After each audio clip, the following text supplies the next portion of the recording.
السلام علیکم ناظرین، خبر سے خبر میں خوش آمدید۔ میں افتخار شرازی۔ ناظرین، آزاد کشمیر میں تیسرے مرحلے میں کل 4 نشستوں پہ انتخابات ہوں گے، جبکہ دیگر نشستوں پہ اس سے اگلا مرحلہ اور مجموعی طور پہ کچھ 6 مرحلوں میں یہ انتخابات ہو رہے ہیں۔ اور اس دوران جو انتخابی جلسے ہو رہے ہیں اس میں مسلم لیگ نون اور پاکستان پیپلز پارٹی کے جو مرکز میں اتحادی ہیں، گویا کہ ابھی بھی ایک دوسرے پہ تند و تیز حملے جاری ہیں۔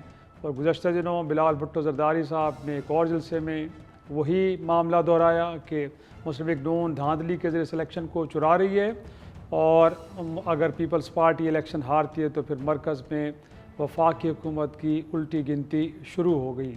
ساتھ میں انہوں نے ایک اور نئی بات کی ہے جو اس سے پہلے انہوں نے نہیں کی۔ ان کا کہنا یہ تھا کہ اب یہ لڑائی پیپلز پارٹی اور مسلم لیگ نون کی نہیں ہے، بلکہ یہ اسلام آباد اور لاہور کی لڑائی ہے۔ شاید ان کی مراد یہ ہے کہ خود مسلم لیگ نون کے اندر اقتدار کی لڑائی شروع ہو گئی ہے، اور ساتھ میں ان کا یہ بھی کہنا تھا کہ وہ نہیں کہہ رہے بلکہ ان کی حکومت کے اپنے اہم لوگ کہہ رہے ہیں کہ سسٹم یہ اب کولیپس کر گیا ہے۔ اور یہ مطالبہ انہوں نے ایک بار پھر دہرایا کہ آزاد کشمیر کے اندر جو ڈسٹربنس اس کو گویا کہ حل کرنے کے لیے بہتر یہ ہو کہ ٹروتھ اینڈ ریکنسیلیشن کمیشن بنایا جائے۔ اس کے علاوہ اس مسئلے کا کوئی بہتر حل ان کو نظر نہیں آ رہا۔ تو ناظرین، 2 جماعتیں کہ جو وفاق میں ایک ساتھ بیٹھی ہیں اور پچھلے ہم کہہ سکتے ہیں کہ کم و بیش 3 سال سے حکومت چلا رہی ہیں، جس میں آئین کے اندر ترامیم بھی ہوئیں، بجٹ منظور بھی ہوئے، عہدوں کی تقسیم بھی ہوئی، لیکن اب ہم دیکھ رہے ہیں کہ ان کے درمیان دوری بڑھتی جا رہی ہے۔ کیا یہ واقعی دوریاں بڑھتی جا رہی ہیں اور آنے والے وقت میں راہیں جدا ہوں گی یا نہیں؟ اور ساتھ میں جو ایک اور نئی ڈیبیٹ کہ کیا ملک میں نئے صوبے بننے چاہیے۔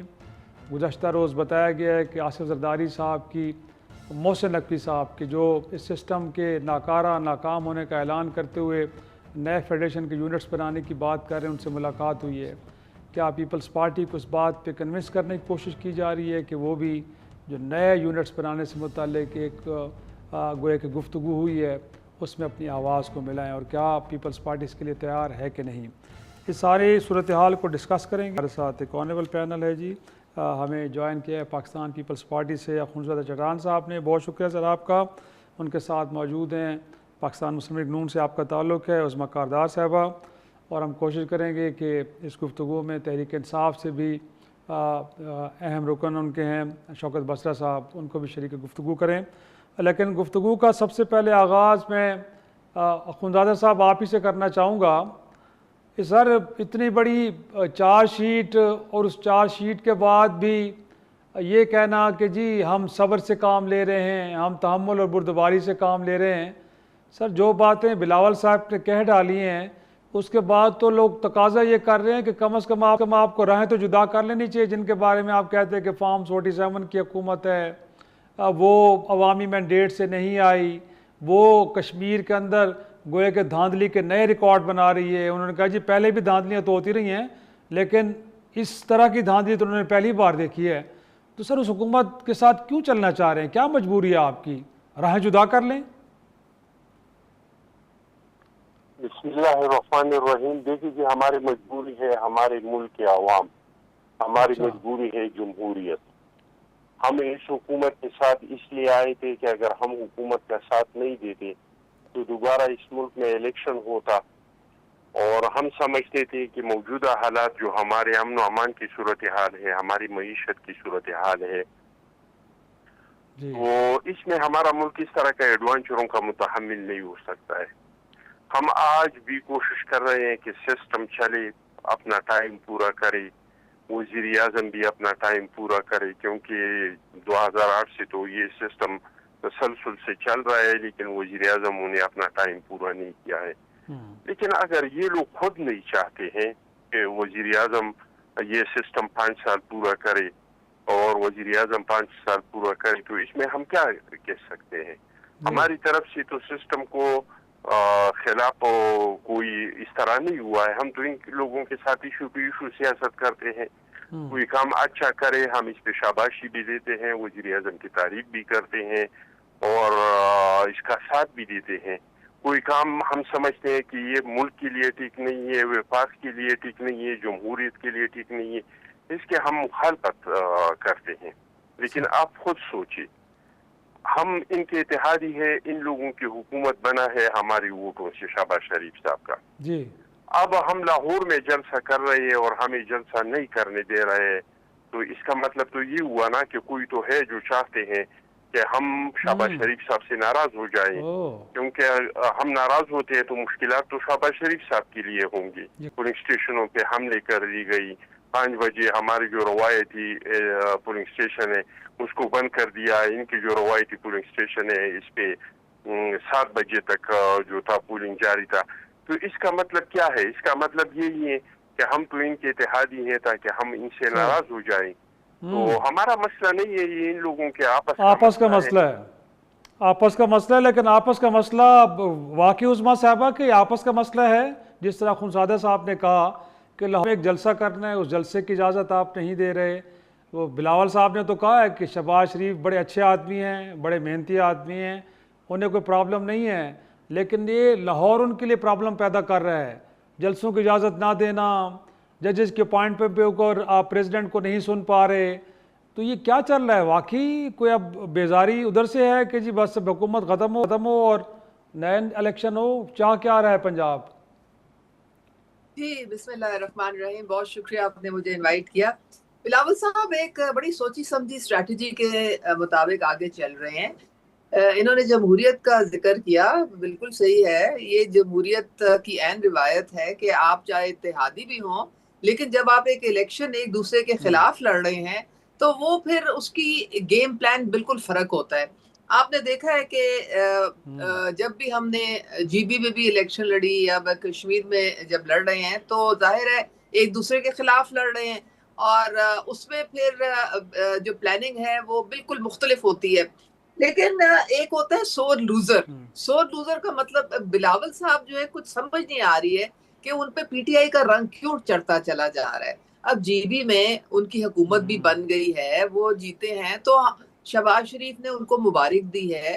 ہمارے سعد رفیق صاحب نے کہا کہ جی آپ کی کیمپیننگ بہتر تھی تو آپ کو زیادہ سیٹیں مل گئی ہیں، ہمیں اتنی نہیں مل سکی تو ہم اب اپوزیشن میں بیٹھتے ہیں. لیکن دیکھیں یہ روندی مارنا اور رونا پٹنا اور یہ چیخنا چلانا، جبکہ ان کی کشمیر میں حکومت تھی، ساری حکومتی مشینری یہ لوگ استعمال کر رہے ہیں. ان کے ایم پی ایم این اے جو ہیں اپنے سارے لوگوں کو لا کے تو خوف و ہراس پھیلا رہے ہیں اور کوشش کر رہے ہیں کہ مظفر آباد میں جس طرح کہ نکلے نہ لوگ ووٹ نہ ڈال سکیں. ساری جو پرابلم ہے وہ تو یہ خود کریٹ کر رہے ہیں، اور اوپر سے الٹا چور کو توال کو ڈانٹے. یہ الٹی یہ جو الٹی گنتی ہے نا، یہ 10 اگست کو ختم ہو جائے گی، تو آپ فکر نہ کریں. یہ صرف بلاول صاحب کی ایک اسٹریٹجی ہے جو وہ الیکشن کے لیے استعمال کر رہے ہیں. اور الیکشن میں یہی ہوتا ہے، ہم کوئی الیکشن میں اتحادی تو نہیں ہے، تو ہم نے تو ایک دوسرے کے خلاف ظاہر ہے لوگوں کو اب کنونس بھی کرنا ہے، ان کے ووٹ بھی. اور کشمیر میں ہماری برتری ہے. اب بلاول صاحب کو چاہیے کہ ایک کھلے دل کے ساتھ اس کو ایکسیپٹ کر لیں، جس طرح ہم نے جی بی کے ریزلٹ کو ایکسیپٹ کیا.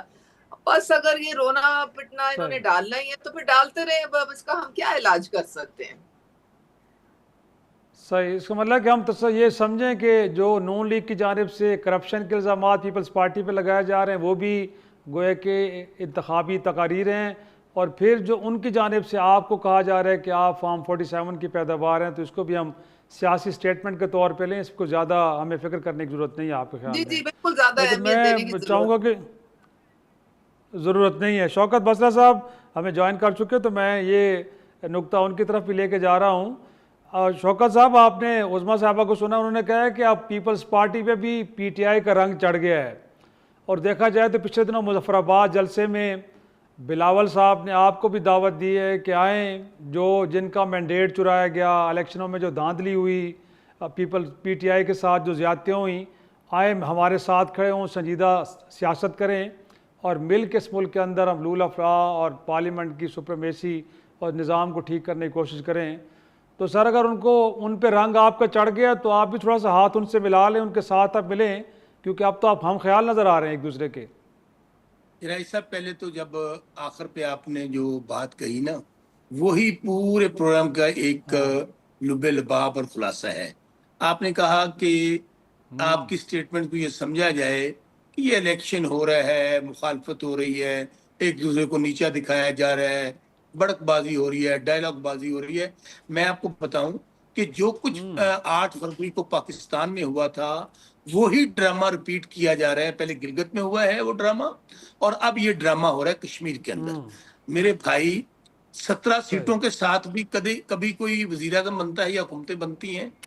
یہ بات میں نہیں کہہ رہا, یہ بات پیپلز پارٹی جو آج ان کی اتحادی ہے, جو جن کا صدر ہے, جن کا چیئرمین سینٹ ہے, جن کے گورنرز ہیں, جن کی ایک صوبے میں حکومت ہے, وہ کیا کہتے ہیں؟ وہ کہتے ہیں کہ نواز شریف, مریم بی بی, شہباز شریف سب ہارے ہوئے ہیں. آگے سے رانا ثناءاللہ کہتے ہیں اگر ہم ہارے ہوئے ہیں تو تمہارا جو صدر بنا ہے وہ بھی تو ہمارے ووٹوں سے بنا ہے, فارم 47 کے ذریعے. تو اب آپ کو سمجھ اگر نہیں آ رہی تو وہ کہتے ہیں نا اس سادگی اور معصومیت پہ مر نہ جائے کوئی. آپ اتنے جو معصوم اور سادہ بن رہے ہیں اور ان کو سن رہے ہیں, یہ ڈرامہ کیوں کیا جا رہا ہے؟